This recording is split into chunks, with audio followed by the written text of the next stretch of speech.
My name is Batsheva Goldman-Ida. I'm curator at the Jerusalem Theater, and it has been a great honor to be able to open here the important exhibition of Bruria Finkel, Meditations on the Aleph Bet, which is related to her influence or inspiration from the mystic Avraham Abulafia. And this evening, we are pleased to have with us Professor Moshe Idel, Dr. Christine Meinliche, and the artist herself, and her daughter, Amy. And we would like to discuss the importance of the visual aspect of Avraham Abulafia, which is seldom discussed. And so I have the pleasure to introduce, first of all, Bruria Finkel, who is the artist of the exhibition. Thank you. It's been a pleasure, Batsheva, and your help has been exceptional, I would say. I enjoyed every moment of it. And coming to Jerusalem was very, very important because I was born in Jerusalem in 1932. So now I've revealed my age. And I didn't know Jerusalem very well, but as time went on, I did. I learned more about Jerusalem than I learned about anybody else or any other country. And coming back to Jerusalem at this stage in my life, and also having the opportunity to show some of my meditation works, was very important. And as we go along with the talk, I'll reveal other wonderful ideas that had come up before and made it possible for me to come. Of course, we are at the very bad time at this moment. We are at war, which was a big surprise to everyone. And it did not allow us to do all the things we wanted to do. But with Batsheva's ingenuity and also help, we're here today to discuss, and that was going to be a big event to have Moshe Idel, Dr. Moshe Idel, and Christine and myself together at a time to actually be there in person. So we're going to try, right, to see how we can do, how we can go around and look at things with an open eye. Beautiful. Wonderful. Thank you, Batsheva. Thank you, Bruria. So I'm just going to say that it's from the family. It's an honor to be here together. We thank the museum and all of the speakers today. Growing up as a child, when your mother is an artist, you see her in her studio working with materials, being curious about things and going off on her own individual study. And one of the things that always amazed me the most was when she brought home these enormous mandalas made by Abulafia. And as a girl, I just always thought that poetry should move in circles and it should have some visual form based on that. And just a short while ago, a few weeks ago, before we came to Israel, she showed me a box in her studio where she had all of these ancient Hebrew texts, and she pulled out a copy from the British Museum of the Sefer Yetzirah, and she's like, yeah, I translated that. And I just been reading that with my daughter. And I realized that, she said there were 5 books and she probably wouldn't get through them all. But what I realized is that these books had accompanied her spiritually, intellectually, creatively throughout her life since she found them. And that instead of turning into an academic treatise or a poem, for example, they became visual art. So she has the Divine Chariot, which is an immersive sculptural space that is really based on ideas from these texts. And the paintings that we see in the museum when people come out are also really influenced by this text. So it's kind of fun to see how someone could take the work of Abraham Abulafia and express it through their own creativity in a way that is unique and personal. And we'll see some of that today. I want to read just one short poem. It's a calming poem at a time of a lot of stress. And I think it's just trying to hold space for all of our different authenticities and to not, to try to work towards a third way, a way where everyone gets to be who they are. The poem says, "What if I were as I actually am, belonging to the iron earth, I pulse, fluid torso of rain, I pour, electric spine of thunder, I tremble, weightless limbs of air, I levitate. What if I were exactly as I am?"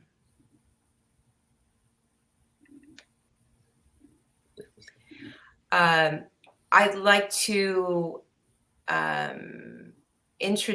read the bios of Bruria and some of the speakers. Bruria Finkel was born in Jerusalem and grew up in an observant Jewish home in Israel where images were forbidden. As a child, she found beauty in the things that surrounded her, such as the braids on a loaf of bread, the lace kerchief her mother wore, and the decorations on the family's wine cup. Throughout her life, Bruria has studied the philosophies of Jewish mysticism, which have provided inspiration for her art. Her exhibition, Meditations on the Aleph Bet, is open to the public this November at the Crown Gallery and Jerusalem Theater. Moshe Idel is Max Cooper Professor of Jewish Thought, Emeritus at the Hebrew University of Jerusalem, Senior Researcher at the Shalom Hartman Institute, and a member of the Israeli Academy for Sciences and Humanities. He is a world-renowned scholar of Jewish mystical and philosophical traditions and was awarded the Israel Prize in Jewish Thought. Christine Meiliche has work focused on contemporary American Jewish literature and culture, conducting research at Oxford in New York City and San Diego. She's published a book on several articles on the poets of the American counterculture and their interest in Kabbalah. Currently, she works in Germany as a teacher of English and history. Finally, Batsheva Goldman-Ida is an independent curator and art historian with a specialty in the field of Kabbalah and art. She is an author and is the curator of fine art at the Jerusalem Theater, and we'll be including links so you can read full biographies of all the presenters today. So thank you so much, Batsheva and Bruria, and now we're going to bring on Professor Idel. So, after writing a PhD on Abulafia, I started to see that there is a certain special interest of artists in his writings, which at the beginning surprised me. In late 70s, I met a painter, Avraham Pinkas, the late Avraham Pinkas, who was very interested in Abulafia, maybe more than me.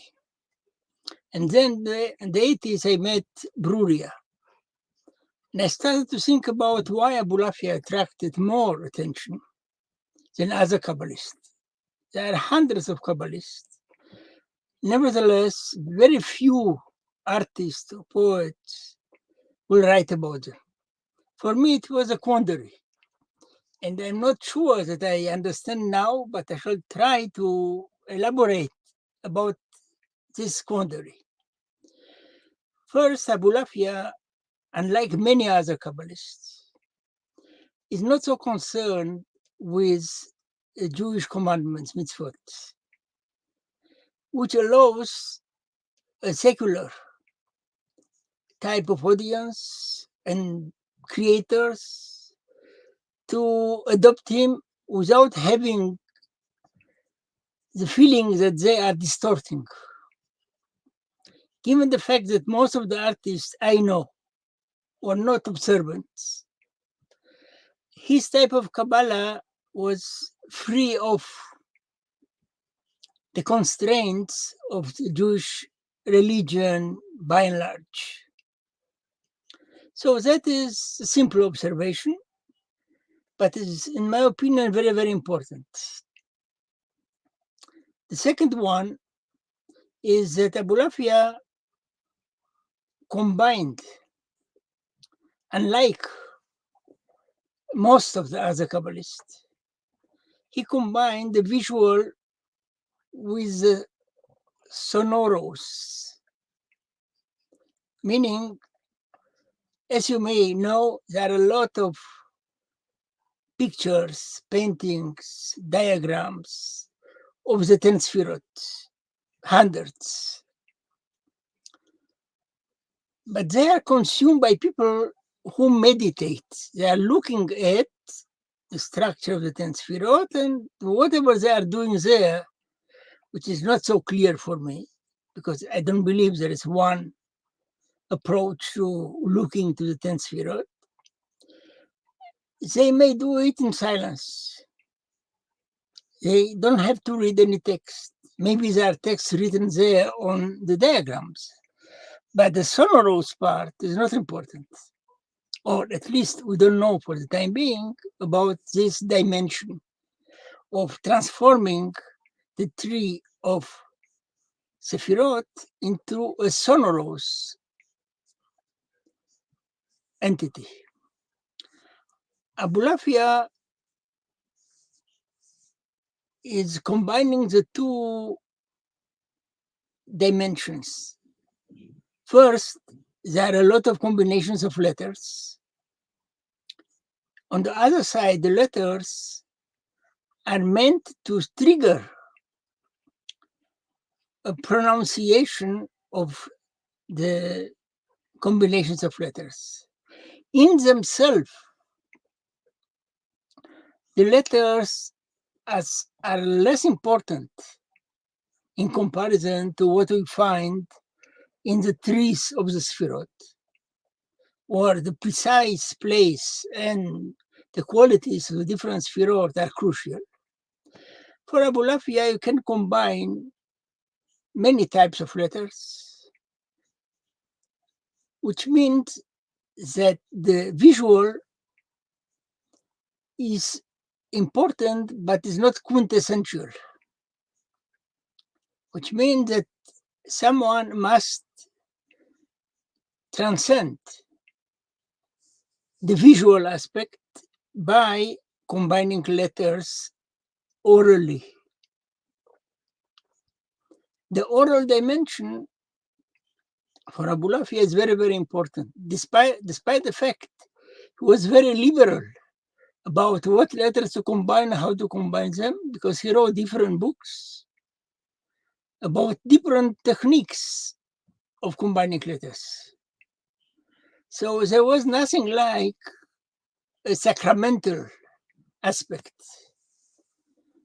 as we find in the tree of the Sfirot, but what was more important is the technique, the pronunciation, which was supposed to invoke another type of consciousness.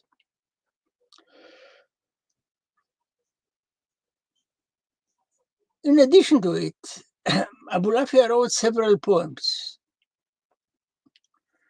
Not too many. He claimed that he wrote more. I believe that he wrote, but we have only 6 to 7 poems, which I assume was supposed to be read orally.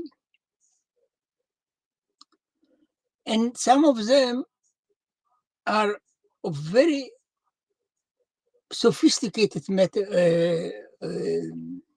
quality. so sophisticated that I believe that Abulafia wrote the most poetic and powerful and compact line of 4 letters in Hebrew, which express a very complex situation by using 4 letters, which are combined in different ways. And they evoke what he believed was his interaction with the Pope in Rome in 1280. Actually, something we didn't take place, but I'm speaking what is written in this line. Meaning, he had a very poetic inclination, more than other Kabbalists. There are Kabbalists who wrote from time to time some interesting poems, but they are relatively few, and I would say no more than 10 out of hundreds. And in my opinion, none of them achieved this, how to put it, equity, this unequaled capacity to play with Hebrew by combining the letters in a relatively simple way, but it is quite sophisticated. To give you an example, you don't have to know too much Hebrew in order to decode one line of Abulafia in his book named Sefer Ha'ot, the book of the sign. So there is written, I quote, Merivo, which means someone that quarreled with him, which is Abulafia, which means in Hebrew, Mem, Resh, Yud, Bet, Vav, met, died, Beromi, in Rome, which are exactly the same consonants, like Merivo, met, Bemirio, when he rebelled against actually me. 4, 5 letters express this complex vision of Abulafia, that the Pope died in Rome. Not exactly what happened, but he died not far away from Rome because he opposed Abulafia. So that is a poetic achievement. Very difficult to find to it a parallel in Hebrew, doesn't matter Kabbalah or whatever type of poetry. To use 4 to 5 letters to express this complex situation is quite. There is a poetic dimension of his writings, which is on one side very abstract. On the other side, it has to do, and that is another important dimension, with, I would say, the cult of meditation. He was perceived or conceived as dealing with meditation. The term meditation is basically a Christian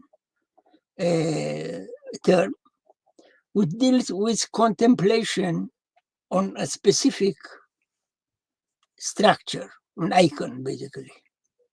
Abulafia was much more dynamic, and that is a combination of letters, which is intended to transcend a fixation.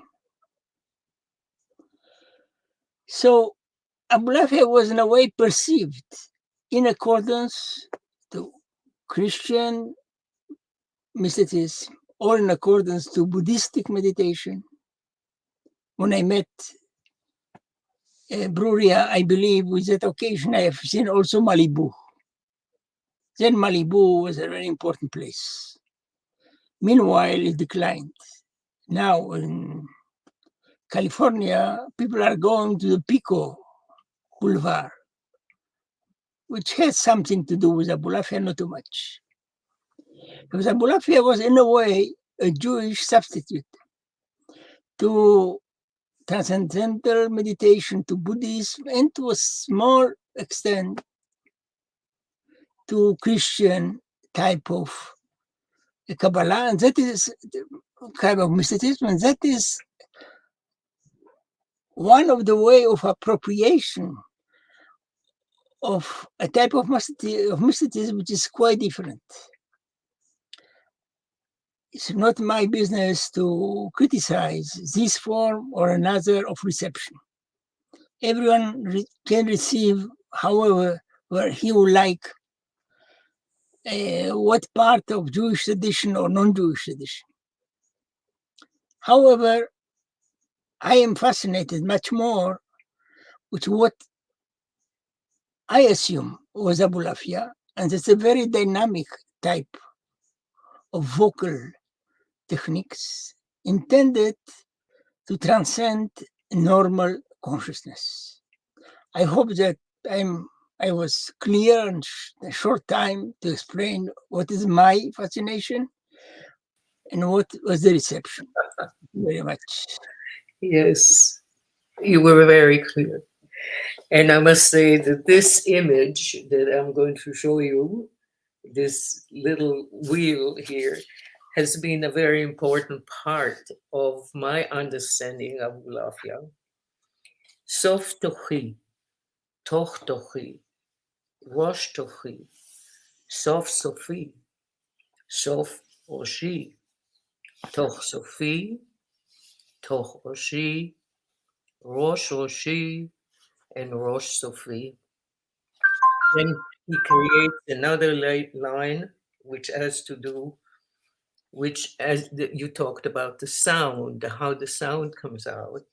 So in this center of this, let's see if I can show you that there are the letters, the Hebrew letters, and they are also with vowels, so you don't make a mistake. So Ra, La, Nu, Re, La, Ki, Okay, La. And I think that in this sound, he sort of brings in other kind of sounds that have to do with El, Elohim, El, with a different understanding. And the center of it has to do with what he wants to talk about, which is the prophets. He was creating another kind of level of understanding. And the center of this thing really was the impression that I wanted to repeat, which has to do with the divine chariot. And in there, he really creates an opportunity to get into the meat of the issues. And this visually created a very interesting commitment to Abulafia, which I didn't think I would have, but I got caught in it, so to speak. Great. Thank you so much. Thank you so much, Professor Idel. Thank you so much. Now we're going to shift and hear from Christine.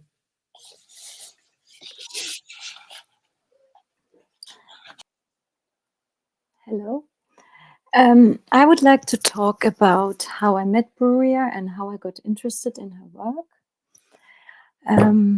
I was looking for a connection between Jewish mysticism and poetry and found an interesting poem by a poet called Jerome Rothenberg. It was called Abulafia Circles.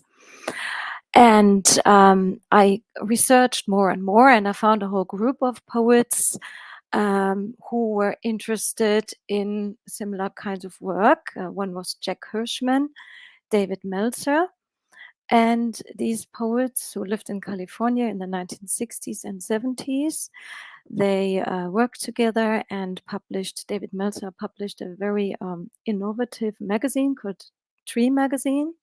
And then he also published a number of books of poets and translations of Kabbalistic texts and poems. And I got interested in them because they all focused on the work of Abulafia, which they got to know through the work of Gershom Scholem. Because that early on, Professor Idel's work wasn't available in English. So I started writing an essay about these poets, and I found out that Professor Idel, whose work I was reading, and I was very intrigued by it, that Professor Idel was in Oxford and he was willing to meet me. And so we met, and he helped me with some of my questions. I was really interested in understanding a little bit more about Abulafia. And he said to me that he had contacts with writers and poets who were interested in Abulafia. And one was an artist in California. And he said, if I ever have time or if I want to contact her, I think he gave me a phone number or her address. So I got Bruria's contact details. And when I came, I think before I went to America, I wrote to her and she was very kind and we started the correspondence. And I could ask her many questions. I got a lot of interesting answers. And then when I was in America, in New York, to do my research, I also came to California. And she let me visit her and meet her. And we met twice, in 2004 in LA, in 2000. Before it was 2002 first. 2002, we talked about her work, and she showed me what I found fascinating, some architectural implementations of her work on Abulafia. There is a building, I think Verona building it's called, where there are the door and the floor has drawings of Aleph inspired depictions. And I asked her about her translation work. That seemed very interesting to me, and I would like to ask her more about it later on. At the time, Bruria was still working on translations of Abulafia's work. She had her files on the computer. Yes.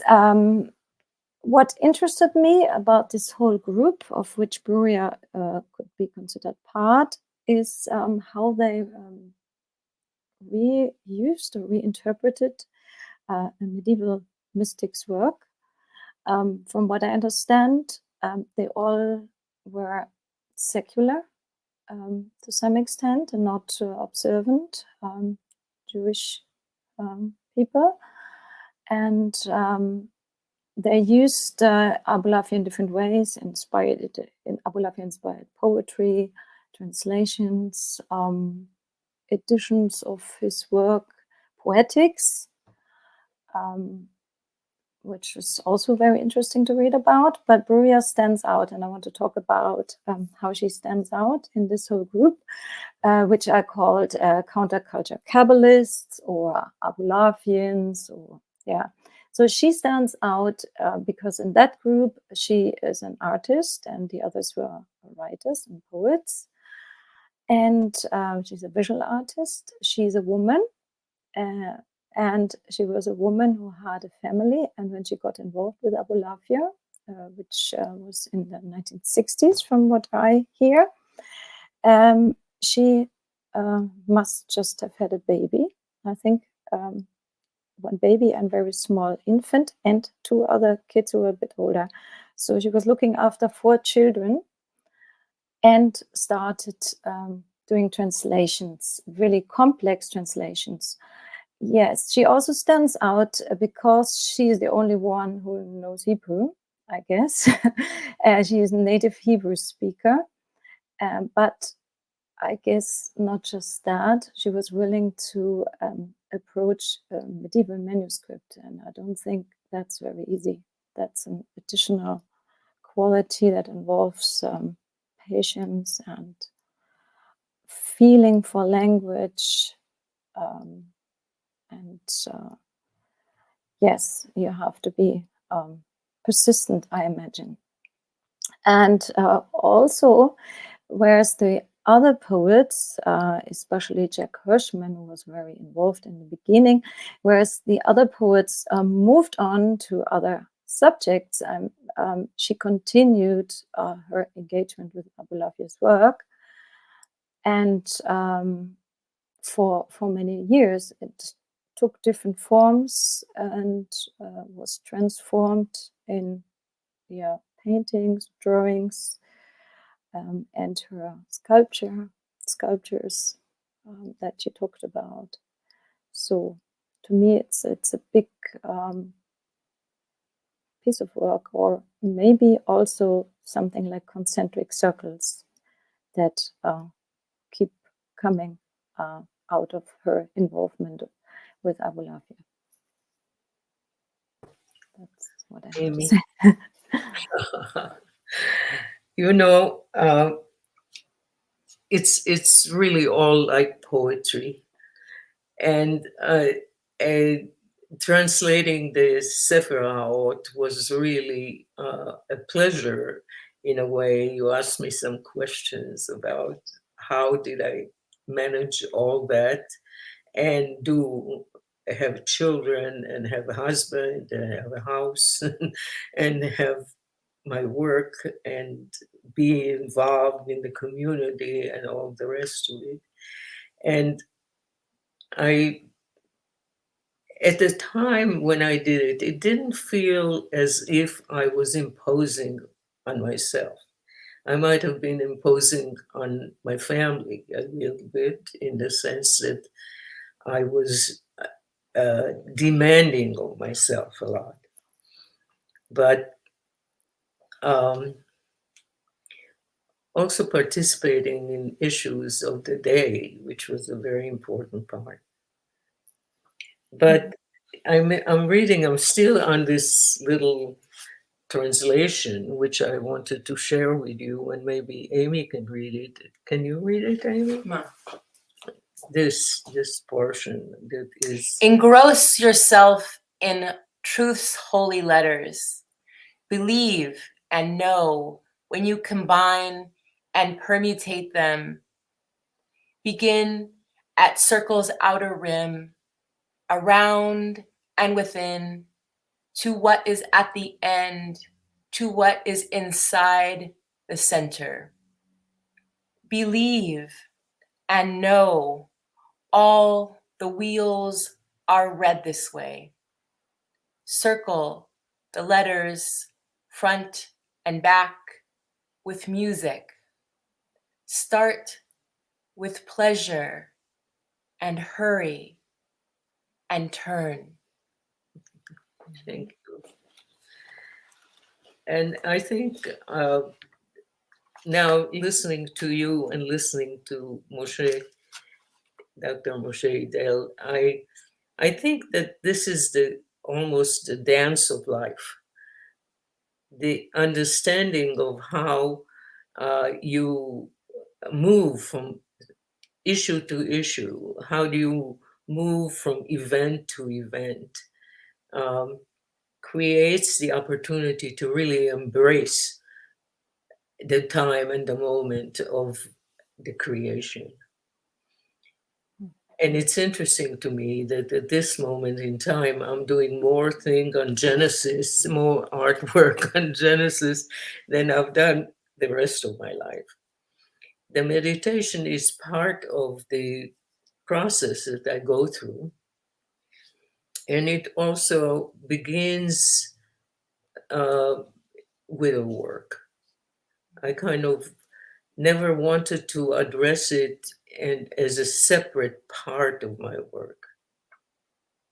And I know that in some of the instructions that I read about Abulafia is that you start at midnight and you let it be and you move with it. And Moshe probably can tell us more about that and how do you meditate Abulafia way. But for me, it became part of my work. As I go into it, as I move with it, it becomes a real intuitive process that I allow to come in. So both the line and the color becomes more cohesive, and kind of, even though it may be feel as if it's opposite to each other, it seems to work. And my decision of finishing is a very important moment because it's done. Wonderful. Thank you so much. Mhm.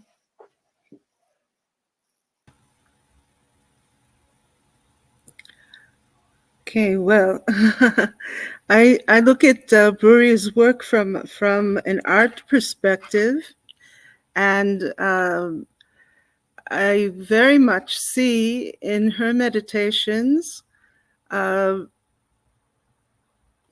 and color that reflect amazingly 18th century Buddhist or Zen diagrams. And in general, the artists that were influenced by Abulafia were often figurative.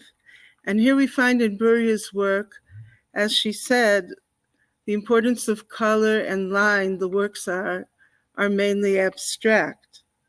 And it's interesting to me that we unfortunately don't, I think we have one example of Abulafia's handwriting, but it would have been so interesting to see how he himself drew the different volvels, the different circles of his permutations and what they looked like on paper, but we don't, I think, have them. There was another group in the same, in the 13th century, the Chug HaIyun. It was a group in Provence who have a set of manuscripts that we associate with this mystic group, and their manuscripts center on one letter, an Aleph or a Bet, and interlocking circles. And I actually think that their approach, their visual approach to Kabbalah, is very close to what Bruria developed on her own. And so I think our next stage should be to introduce a group of students to and observe how they meditate through a visual mode rather than an oral mode.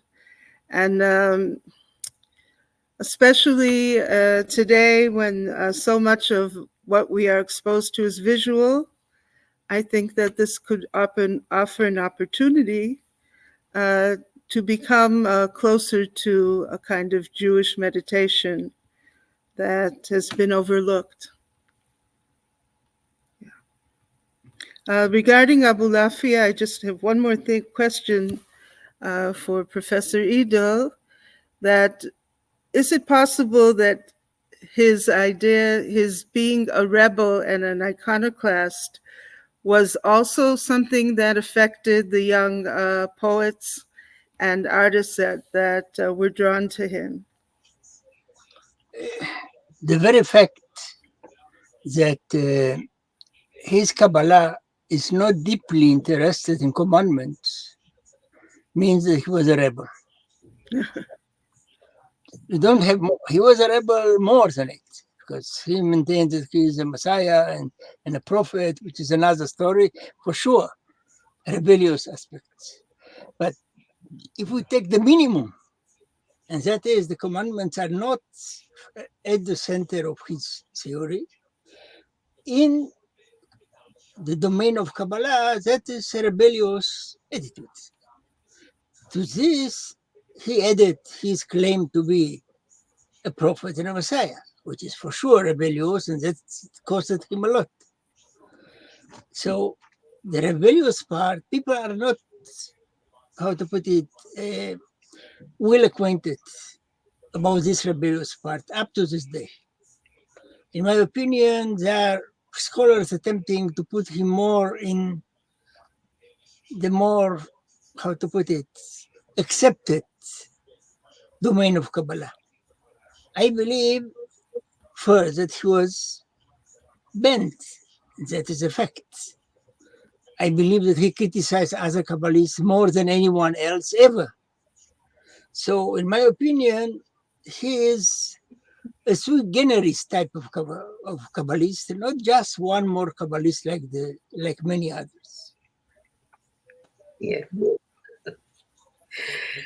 Yeah, that's very interesting. I think also the question of giving him the title of the inventor or the connector to the prophetic Kabbalah is kind of interesting to me, because when I read about the prophets, I see them as performance artists. The very first performance artist in Judea. They would go out on the street, they would either dress in a peculiar way, or they bring big signs of paper, pieces of paper, Yirmiyahu, for example, Jeremiah, or Ezekiel. Ezekiel is particularly full of fancy and prophetic ideas, creating real confrontation. You know, I think he's the only one who has seen the image of God, and he describes him as I would imagine him, you know. And so it's kind of interesting to see that these that Abulafia of 13th century we're talking about finds his place among poets, among intellectuals, among people who really are very contemporary. And the search continues with that kind of a search of finding a source, of finding the end, the in, the tochi, the toch, the head. How does it go? How does it turn? What is it that makes it happen? And I think when I do the meditations in the work, I'm not even conscious of that. It kind of comes and it's there.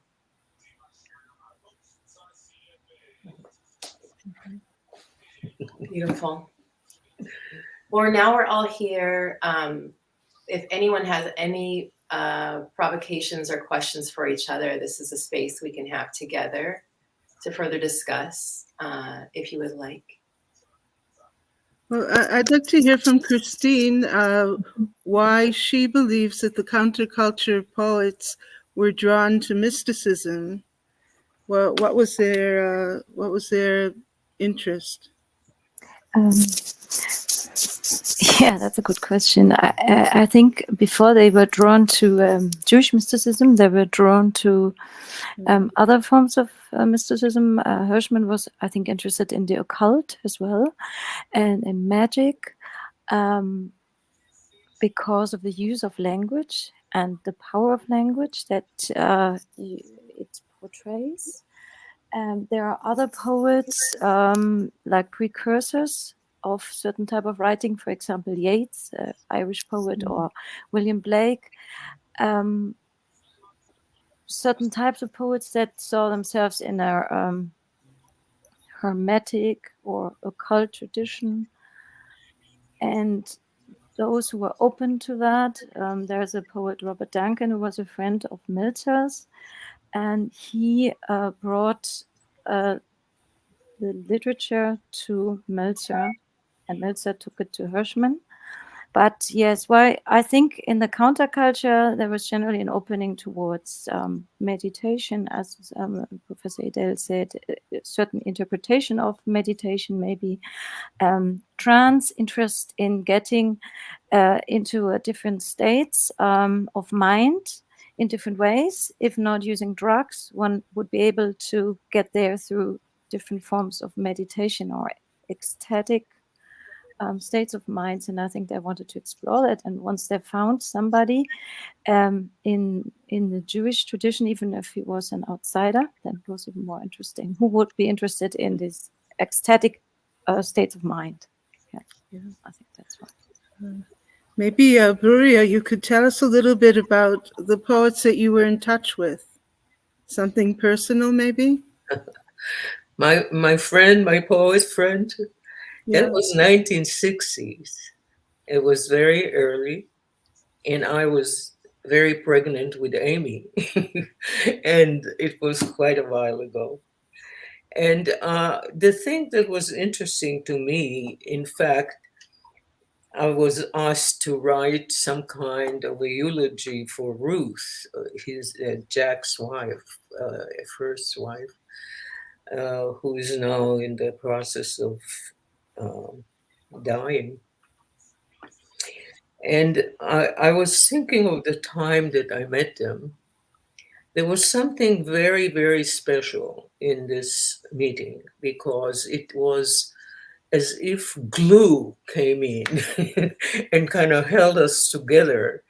We talked to each other every single day. We had all kinds of things addressing not only the time of life, what are you having for dinner and so on, but the children and the poetry and the understanding of a wider tapestry of life, which was kind of unusual for me. I didn't even think about these things. And just all of a sudden addressing movies in a very different way, addressing a book in a different way, how ideas really come to your mind and how do you translate that? How do you diminish all the fluff around it and come to the point and to the core of it? Those things are very, well, they're sort of complex. And I would like Moshe to tell us how the process of meditation brings you to a place of pure thought, or maybe not pure thought. I don't know. But how do you, the process of becoming a thinker in a way that shuns away all the details that are not important?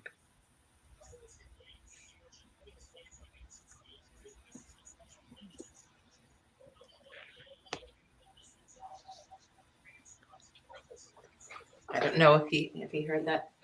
I don't know if my question is Well, maybe it's to say, coherent, but are you asking for Professor Idel, how is the process of meditation help him think?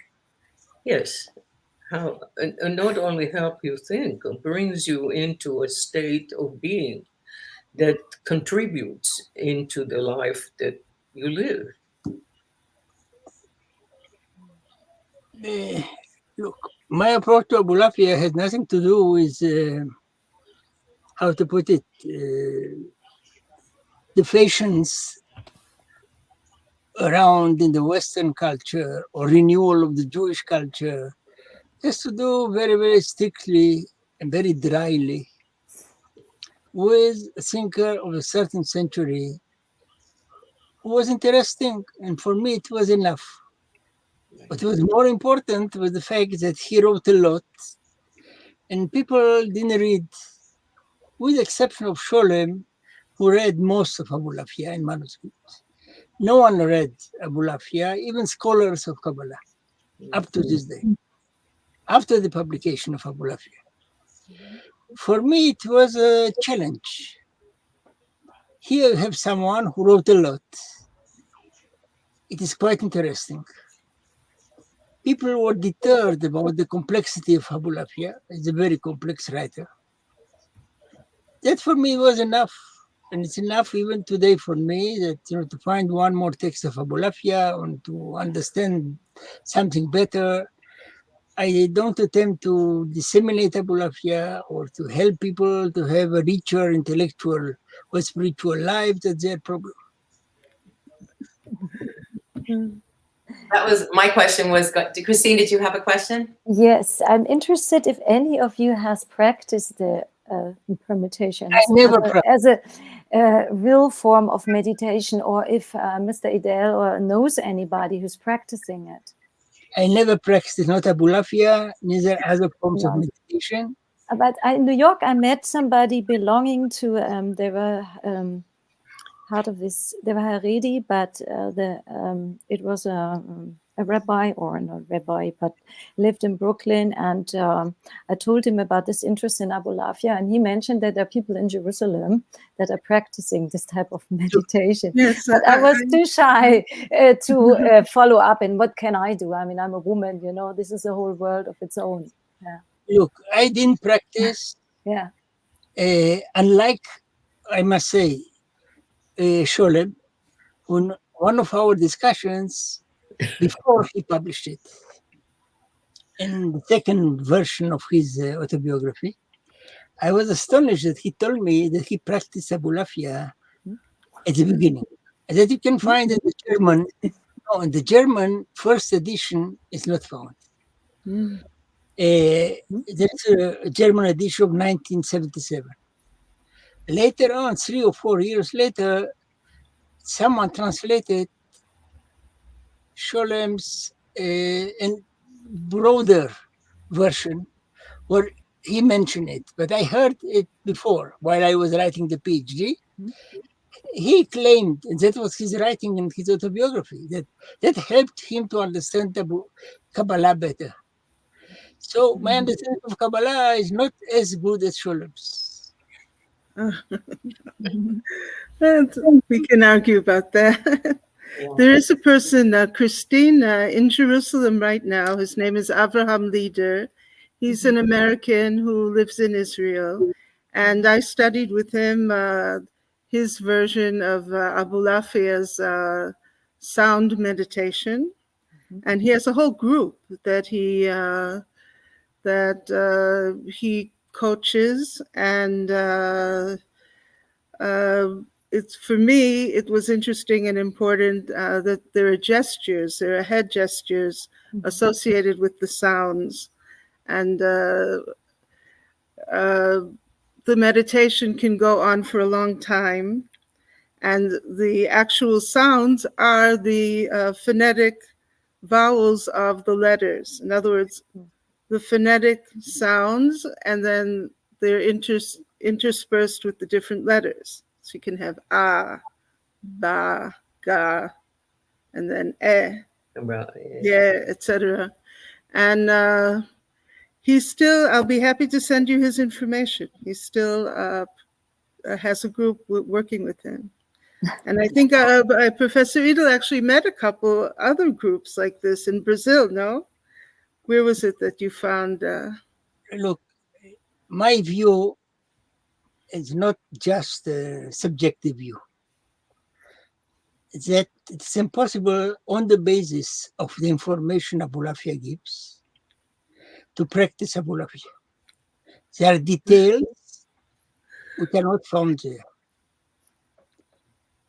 which means that he taught, it's not a secret, I don't say that he had secrets, but he taught people and he instructed them in details that he didn't write, in my opinion, by chance.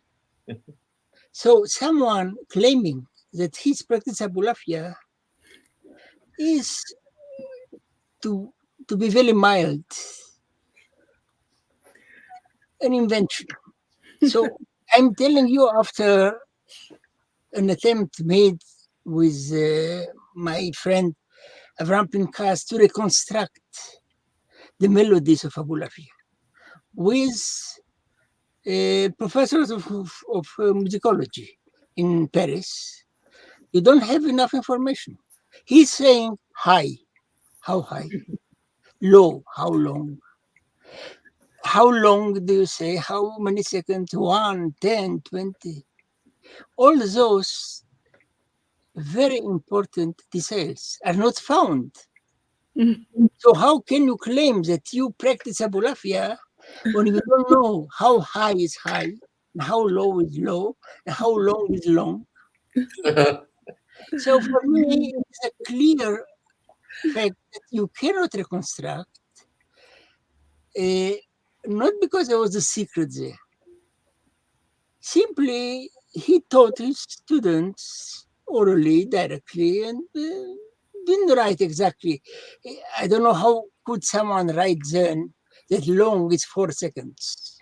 Who had a watch to tell you 4 seconds? Or high, what is high in music then? So my assumption is that people are using, abusing, misusing Abulafia to make money, which is not my business. But I would like to take a text of Abulafia and show you that you cannot perform because you don't know crucial elements. What the meaning of high? How high is high? You don't know something like that. That is that just invention of people who like to deal with it, and people are interested in it. It's not my business. If you ask me, look, is this Abulafia? I would say yes, a little bit. Quasi Abulafia, pseudo Abulafia, or whatever you like to. I mean, it is clear that he cannot tell you how long. He cannot tell you how high.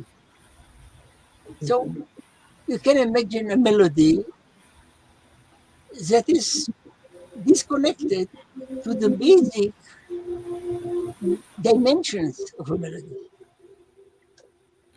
You know, somebody was asking me what was it that attracted me to Abu Lamia, and I thought he's really a very fresh thinker. I mean, he presents ideas that are alive and continuously address the issues. His egalitarian attitude, his ability to get into the notion that, to even confront power. I mean, the story of him going to see the Pope because he knows that the Pope has an understanding of the mystery, you know, and it's a confrontation that becomes more of a challenge to a person who begins to get into his mind and how does it work. Okay, I think the symphony is starting to do their practice It's starting, session. so we'll be wrapping up. So I want to thank Christine, Moshe, Batsheva, Bruria for making time together. Also, I think for all of us to take away a couple of things. One, of course, is I'm personally very inspired by hearing about how to dwell in curiosity and how to spend, the time looking at original sources to have original experiences and be in relationship in that way that's a non-dogmatic way and a non, commodifying way, but actually a way of living. And I think that we've heard that we see it in Bruria. I feel like that has been inspiration for you, Mom, throughout your life. And I believe that, all the time you've spent with these ancient texts, Professor Idel, is also, it's just both of these stories are kind of inspiring to me about how to live and how to dip into source and how to think for oneself and how to remain curious and rebellious. Thank you so much, Batsheva, for making the time. Thank you so much for Christine for calling in from Germany. And Batsheva, could you just repeat the information about the exhibition and where people can come see it? Yeah, I just did one final statement from our session now. I think it's something that's very typical of contemporary Kabbalah, contemporary Jewish Kabbalah, is that it's very much reliant on the Asian mystic traditions, and they do sometimes cross over. and I think also Bruria in your work. Maybe not in a definitive way, but definitely it's a reflection of the kind of artwork that was surrounding you while you were developing your specific and beautiful work. And so this exhibition here at the Jerusalem Theater is open to the public, and mostly from 4 to 9 right now. We're in a smaller format, and till the end of November, you can come, and I'll be very happy to welcome you to the exhibition. Thank you so much. And I think that with all our ideas and powers and whatever, we have to find a place for the divine chariot to be actually there, where it becomes another kind of opportunity for people to come and understand and learn and connect both with time and space. And I think that's something that I'm going to now pursue.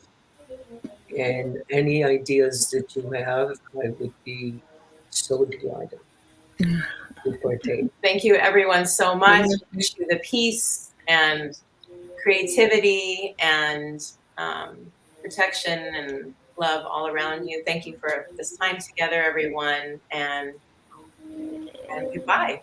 Thank Bye. Thank you. Thank you, Inviting us. Christine. Shalom. And thank you, Batsheva. And I hope we could do it again another time. Sure. We can. I would also I would like to have the opportunity. What we intended to do at the opening is going around and seeing the work itself. Yes. It is totally a pleasure to have you. Thank you, everyone.